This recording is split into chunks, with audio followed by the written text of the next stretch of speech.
AER, Memories of Old. It is a indie game I picked up on PS4 for very, very little money, but it looked very, very interesting. And, well, honestly, if I paid more than what I did, I'd probably be a lot more disappointed with it than I was. It's not a great game by any means. I think it fails in a lot of basic ways for what it's trying to be, but it's not completely awful. In this game, you play a pilgrim forced to undertake several challenges going to various temples to sort of try and piece together God a little bit, kinda, sorta. Basically, you're exploring all the islands in the game. I genuinely don't remember much of the plot because it wasn't really at the forefront and it wasn't really all that good. But what was interesting about the plot, for what it's worth, is there was tons of little hidden bits scattered around the world. See, you spend the entire game sort of going around these various islands because the world has been shattered into all these floating islands. And all over the place you'll find like little scrolls and tablets that sort of give you bits and pieces into the backstory about how there was a god who created the world, and eventually, like, he ended up getting slightly kind of like corrupted and hiding himself away and trying to protect the world, and now it's your job to kind of rescue him, I guess. Really, that's not so much the key focus of the game.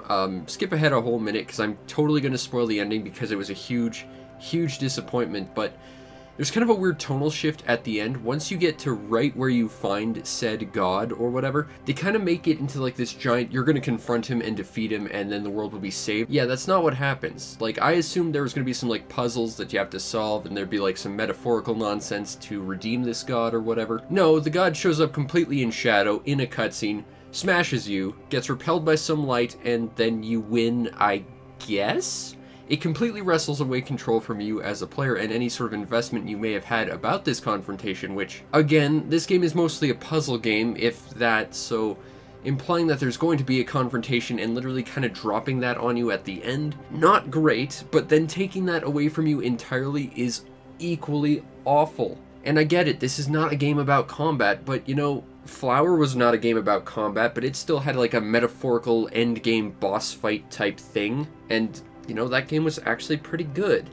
Whereas this game, it's pretty content with you just, you know, talking to a couple people, being told where to go next, occasionally giving you some, like, cryptic hints about what the world is like. Sometimes you might land on an island, and what's really cool is your magic lamp that you're given early on can see, like, memories of ghosts and stuff, which kind of give you at least a little bit of flavor about the history of the world around you, and that's it. That's really not interesting. What they give you is nowhere near enough, and at the same time, it's just not engaging at all. You know, I'm all for making most of the backstory and history and everything something that you have to be willing and interested to go out of your way to try and collect. I mean, look at the Metroid Prime games. They did that, and it was awesome. Here, it feels very, very not good. In fact, I honestly think the amount of story they give you would have been better if they gave you nothing at all, and it was left entirely up to interpretation, because you're constantly going to all these different islands and seeing destroyed towns and like fossils and all sorts of weird relics of the past, and every time you do, you end up finding like a ghost or something that completely spells it out for you, and that kind of ruins the mystery of it. And like I said, along with the rest of the story, it's not particularly engaging or well written, therefore kind of leaving the story itself in not a great shape. The gameplay itself is a little bit better. It has sort of two modes. First and foremost is how you're going to transport yourself between point A to point B. Like I said a little bit earlier, you're on floating islands in the sky. You can't exactly walk to them, so you harness the power of your character's sort of like bloodline spirit animal, from what I remember, and you turn into a bird, and you can just fly around, and that is actually pretty fun. It is a little bit weird talking about this back-to-back with Nights into Dreams, a game that was all about flying in a really fun, arcadey way, because this takes a far more sort of realistic physical approach. You gain momentum by diving, and you lose it a little bit by gaining height, and trying to turn, be it up, down, left, or right, takes really wide circling arcs. So if you're trying to get like somewhere precise very, very quickly using snap turns, you're not gonna get there. But that said, the flying from point A to point B is the most fun experience of this game. But like I said, the flight is only part of the game. In fact, I would say it's probably at most about 30% of the game. It is literally just getting from point A to point B. The rest of the game is exploring temples, which requires you to walk around on foot, and this is floaty and really loose and slippery as all hell. And that's not good when they pair this with platforming challenges. Yeah, trying to land on platforms while you're slipping around or you don't really control terribly tightly means that you're going to have to redo a whole bunch of jumps, and indeed I did. But what's more is this is the focus of the game, is exploring these temples. First and foremost, there's only 3 of them, and there's no combat in this game, so the focus is purely on puzzles. But I want to say puzzles in sort of a loose, sort of sarcastic tone because, well, with the exception of 2 puzzles in this entire game are hit a switch, go through a door, puzzle solved, and that's it. You see a locked door, you find a switch, you hit it, the door opens, you're done. The other 2 puzzles, and trust me, they only show up once each in the entire game, is looking at 2 images in a room to figure out what patterns you need to open a door after hitting switches, and the other was looking to the environment to find corresponding images to show you what switches you need to hit. But other than that, the rest of the time it's just find a switch, hit it, you're done. And that's, first of all, very bland puzzle design, but secondly, while you're walking around in these temples, you can't fly. Walking is significantly slower, but flight has been restricted because it would literally break the game wide open.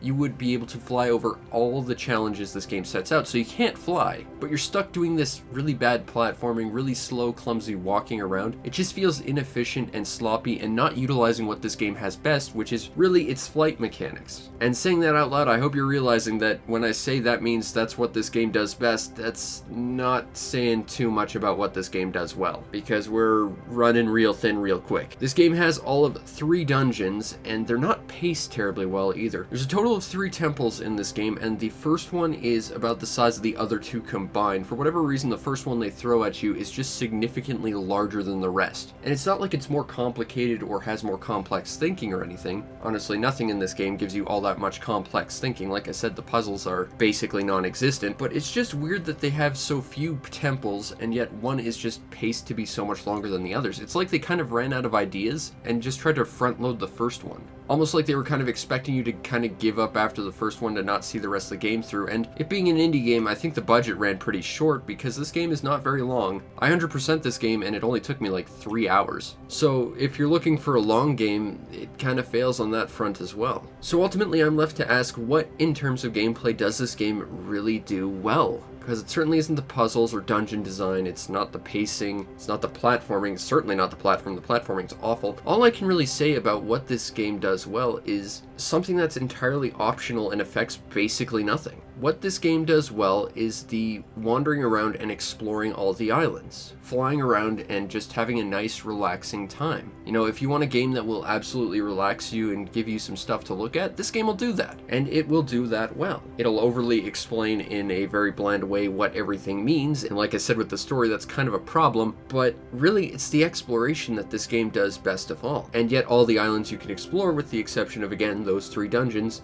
are pretty much empty. The only times you ever really need to go to any of these, there's 1 or 2 like smaller mini caves you can maybe go to, and those are mostly just for 100% completion more than anything, and some backstory. There really isn't much here in terms of gameplay in any real regard, unless you're just up for wandering around and exploring this world. Which kind of goes back to my intro about saying when I paid more than $1 or 2, I would have been disappointed in this game a hell of a lot more. This game doesn't give you a whole lot, and it doesn't give you a whole lot of a reason to actually play this. There's very little reward to doing any of this. There's very little progression, there's very little challenge. There's very little more than just wandering around and seeing what's there, which is oftentimes either over-explained to you through sort of background text through the little ghost people you can find, or just sitting there underutilized. Like I said, it feels like they kind of ran out of budget or something because there's so many interesting little scenes that just don't end up equating to anything. Sure, it could be used simply for world building and like filigree and whatever, but it really feels like there are significant parts of this world that should actually be utilized. Because honestly, you could skip all of this and you would never know it was there, and the game experience would be basically the same. And that feels like it's just completely squandering one of the few positives I can really see about this game. And that's a damn shame. The overall presentation to AER Memories of Old is, again, one of the few really openly positive things I feel about this game. Visually, it has sort of an interesting style. It's very bright, it's very colorful, there's high contrast, and I love that. And they really got the visual feel of flying through the clouds. Oftentimes I'd see like ducks or random shapes in the clouds, and it would feel good just to fly through a giant burst of clouds and stuff. Like seriously, everything about the flying is pretty much awesome. Again, really a shame that that's really only for getting to point A to point B and nothing else though. They take a sort of weirdly polygonal look, almost making your characters look like early PS1 models, but they hyper stylize it with color so it feels like it's still very modern, and that's a nice, interesting sort of melding of older and newer styles to create something that does feel truly unique. Audio-wise, I think the game is fitting, but it isn't really memorable, and there's not really anything that's going to leave too much of a lasting impression on you, I don't think. Presentation-wise, it's decent, but it could be a lot better. Now, if you want a copy of AER Memories of Old, I believe this game is normally about $15 digitally on like PSN or Xbox One or Steam. I'm pretty sure it's on Steam. I think it's on everything, honestly. I stand corrected. I just looked it up on Steam. It's about $20. Wow. I think I ended up paying like maybe $2 or $3 on this game. I want to like this game a lot more than I do because I feel like it's a bright, interesting indie game, but it's really mostly just fluff. It squanders every bit of potential and interest and all the high points it really has, because the flying is great and the environments it actually sets up are really interesting, but it never does anything with it. And then the story is just not really all that good. It's largely disappointing by the end of it, and what you could sort of infer just from exploration is kind of taken away from you when they spell everything out to you, and kind of takes that mystique away from you. And it's told to you about as well as the rest of the story, which is not exactly a plus. And then the dungeons, which are supposed to be the meat and potatoes of this game, seeing as this is where everything happens, these are largely just letdowns. They honestly feel like wastes of time, because I could better be outside these dungeons, flying around, you know, experiencing the bits of this game that are actually fun and engaging and play well. But instead I'm forced to plod around in this walking area that's honestly not very fun. It's really a shame because there is things about this that absolutely would make a great game. Make a game based around that flying. I mean, again, I don't want to make this comparison, but Flower. That was a very simple game based around a very simple concept of just floating around on a breeze, and it was awesome for what it was trying to be. You could have made a game about flying and exploring these islands and just looking at stuff, and honestly, it would have been better than what we got. Instead, we got to focus on really subpar puzzle designs in really lackluster dungeons, giving us a story that is not worth talking about. And I hate that I have to say this because honestly, I can really see the good in this game, but it feels like the people who made it completely squandered it and ignored the strengths of it to, I don't know, pad it out with more stuff that has nothing to do with its strengths. Overall, I can't really recommend this game unless you can see it on a deep, deep sale, because honestly, $20 for this, you're gonna get maybe 3 or 4 hours out of it, and you know, it's not gonna be entirely enjoyable. The getting from point A to point B, that's the best part about this game. But the meat and potatoes, well, I think someone's memory was off because they kind of got a little moldy.